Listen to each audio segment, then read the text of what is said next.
Hello student, hope all of you doing well. So हम पढ़ रहे हैं Nazism and the rise of Hitler. Today we will read 2.2 reconstruction. Reconstruction means दोबारा से construct करना, यानी दोबारा से पुनर्निर्माण करना। तो यहाँ पे हम नाजिज्म और हिटलर के बारे में पढ़ रहे हैं, तो इससे अंडरस्टूड है कि किस तरीके से हिटलर ने दोबारा से जर्मनी को रिकंस्ट्रक्शन किया, जो कि फर्स्ट वर्ल्ड वॉर के बाद पूरी तरीके से इकोनॉमिकली डिस्टर्ब हो चुकी थी और जिसकी वजह से हिटलर फेमस भी हुए। Hitler assigned the responsibility of economic recovery to the economics Hjalmar Schacht, who aimed at full production and full employment through a state funded work creation program। Hitler ने जो पूरी इकोनॉमिक रिकवरी की responsibility के लिए उन्होंने एक economist यानी अर्थशास्त्री उन्होंने अपॉइंट किए, जिनका नाम था हेज़लमैन स्कॉट, जिनको ये एम दिया गया कि वो फुल प्रोडक्शन करेंगे, जर्मनी में लोगों को रोज़गार प्रोवाइड करवाएंगे, और इस प्रोग्राम को नाम दिया गया state funded works programme. This project produced the famous German superhighways and the people's car, the Volkswagen। इस प्रोजेक्ट में ही हमें मेन जर्मन सुपर हाईवे देखने को मिले, वो इस प्रोजेक्ट का हिस्सा था, और साथ साथ Volkswagen कार जो है वो भी लोगों तक पहुंची इसी प्रोजेक्ट में पहली बार। In foreign policy also Hitler acquired quick success. Foreign यानी विदेश नीति में भी हिटलर जल्दी से जल्दी सफलता चाहते थे।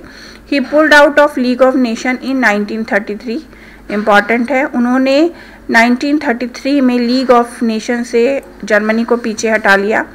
रीऑक्यूपाइड द रिनलैंड इन 1936। रिनलैंड जो था उसे दोबारा से कब्जा कर लिया 1936 में। And integrated Australia and Germany in 1938 under the slogan one people one empire and one leader.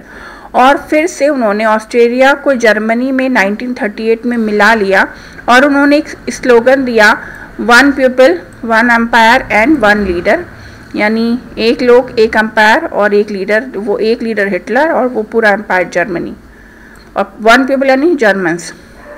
ये इम्पॉर्टेंट है। He then went out to the rest German speaking Sudetenland from Czechoslovakia and gobbled up the entire country. उसके बाद धीरे धीरे उन्होंने German स्पीकिंग्स के लोग जो सुडानटलैंड में रहते थे चेकोस्लोवाकिया, उस पर भी कब्जा कर लिया, और इस तरीके से धीरे धीरे पूरे कंट्री पे। In all of this he had the unspoken support of England. पूरे इस कार्यक्रम में जो भी वो कर रहे थे उसमें कहीं ना कहीं चुपचाप से इंग्लैंड भी उनको सपोर्ट कर रहा था।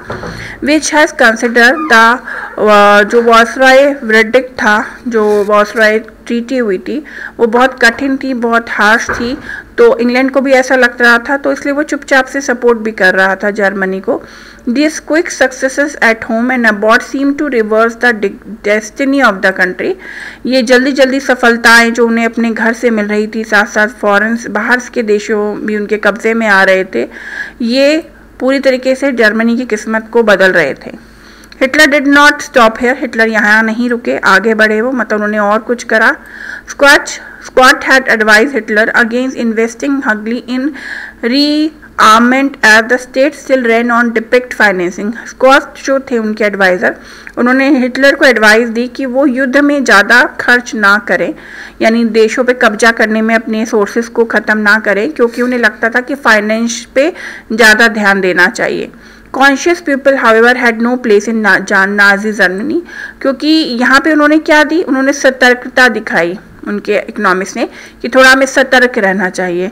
तो कॉन्शियस पीपल का नाजी जर्मनी में कोई स्थान नहीं था। वो इस तरीके से ऐसे लोगों को नहीं पसंद करते थे जो सोच के करें या इस तरीके से कदम धीरे धीरे उठाएं, उन्हें क्विक चाहिए था। तो स्क्वाट हैड टू लीव, उनको निकाल दिया गया। Hitler choose war as the way out of approaching economic crisis. Hitler ने युद्ध को चुना बिना बजाय इसके कि वो इकोनॉमिक क्राइसिस को कम करते।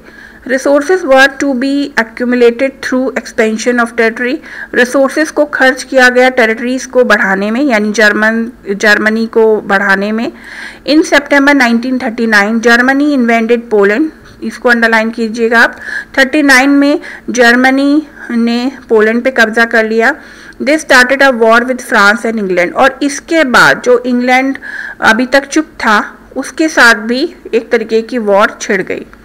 इन सितंबर 1940 a tripartite pact was signed between Germany, Italy and Japan, strengthened Hitler's claim to international power। सितंबर 1940 में एक ट्रीटी हुई जो साइन की गई जर्मनी, इटली और जापान के बीच में, जिसमें हिटलर को जो है इंटरनेशनल पावर बनाने के लिए आगे बढ़ाया गया है, उनको वो शक्ति दी गई। Puppet regimes supportive of Nazi Germany, Europe के अलग अलग हिस्सों में पपेट जैसे शासन जो उनकी कठपुतलियों जैसे यूरोप के देशों में शासन कर रहे थे, जो नाजी जर्मनी को सपोर्ट करते थे, were installed in a large part of Europe. Europe के काफ़ी सारे हिस्से पे इंस्टॉल हो चुके थे।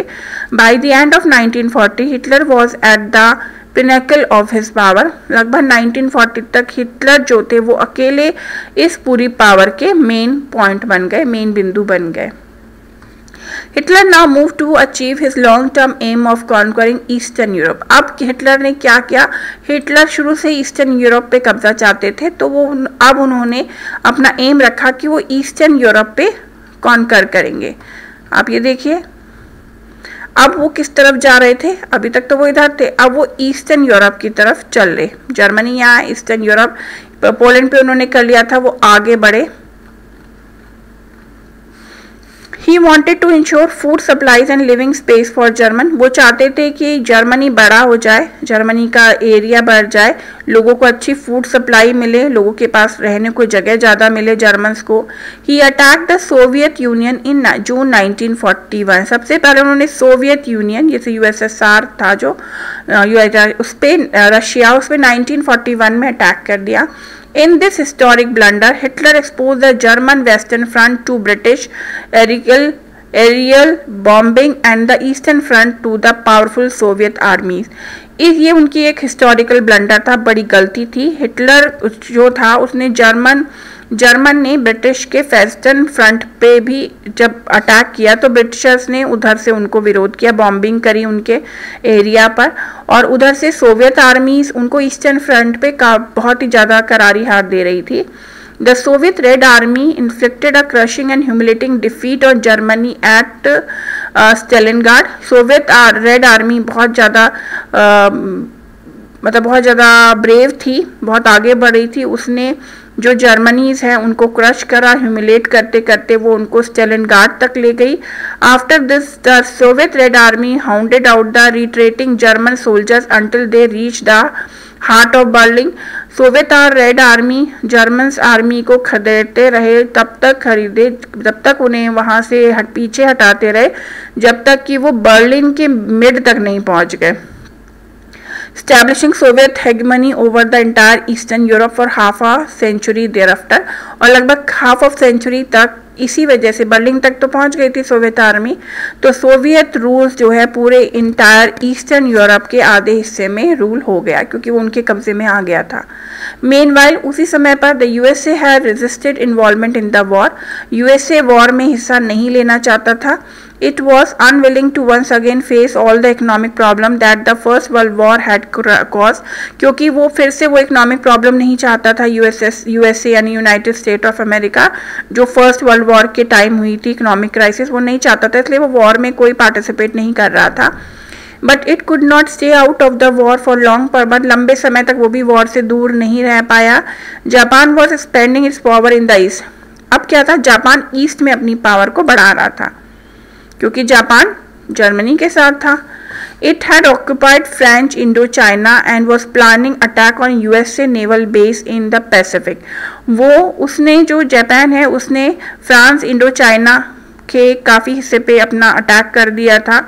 अब वो यूएसए के नेवल बेस जो था, जो कि पैसिफिक ओशन में था, उस पे अटैक की प्लानिंग बना रहा था। When Japan extended its support to Hitler and bombed the USA base at Pearl Harbor, the US entered the Second World War। तो इस तरीके से जब जापान ने हिटलर का सपोर्ट मिला जापान को, और उसने यूएस यानी यूनाइटेड स्टेट ऑफ अमेरिका के पर्ल हार्बर पर बॉम्बिंग कर दी, बॉम्ब गिरा दिया, तब उसके विरोध में यूएस भी सेकेंड वर्ल्ड वॉर में एंटर हो गया। The war ended in May 1945 with Hitler's defeat and the US dropping of the atom bomb in Hiroshima in Japan. जैसे आपको पता है कि हिरोशिमा और नागासाकी पे अमेरिका ने एटॉमिक अटैक किया था, तो वॉर जो है वो मई 1945 में ख़त्म हो गई, हिटलर हार गए और यूएस ने उसी समय पर जापान के हिरोशिमा नागासाकी पे एटम बम ड्रॉप कर दिया, तो इसके साथ वॉर ख़त्म हो गई। From the brief account of what happened on the Second War, we know now return to Helmut and his father's story, a story of Nazi criminality during the war. ये तो हमने पूरा सेकेंड वर्ल्ड वॉर तक का scene देखा, तो अब हम फिर से उसी स्टोरी पे जाएंगे जो हमने चैप्टर के शुरू में पढ़ी थी। सेकेंड वर्ल्ड वॉर ख़त्म हो चुकी थी, जहाँ पे हेलमट अपने फादर से स्टोरी सुन रहा था कि वो ये स्टोरी सुना रहे थे कि नाजी किस तरीके से क्रिमिनलिटी, मतलब उन्हें कितने निर्कुंश हुए वॉर के टाइम। तो अब उन्हें उसका डर लग रहा था कि वो सेकेंड वर्ल्ड वॉर हार गए हैं, तो जो उन्होंने क्रूरलिटी दिखाई है अब उनके साथ भी वैसा ही होगा। तो हम वापस हेलमट वाली स्टोरी पे जाएंगे आगे से। अब आएगा द नाजी वर्ल्ड व्यू, क्योंकि सेकेंड वर्ल्ड वॉर ख़त्म हो गई है, हिटलर हार गए हैं, यूएस के एंटर होने से मई 1945 में वॉर ख़त्म हो गई। जापान के हिरोशिमा पे अमेरिका ने एटॉमिक वो बॉम्ब भी फेंक कर दिया। उधर से यूएसए जो ब्रिटेन है उसने भी अपना कब्जा कर लिया था। उधर से सोवियत यूनियन भी आगे बढ़ गई थी और जर्मन्स को उसने हटा दिया था। तो हिटलर तीनों फ्रंट से हार गए थे।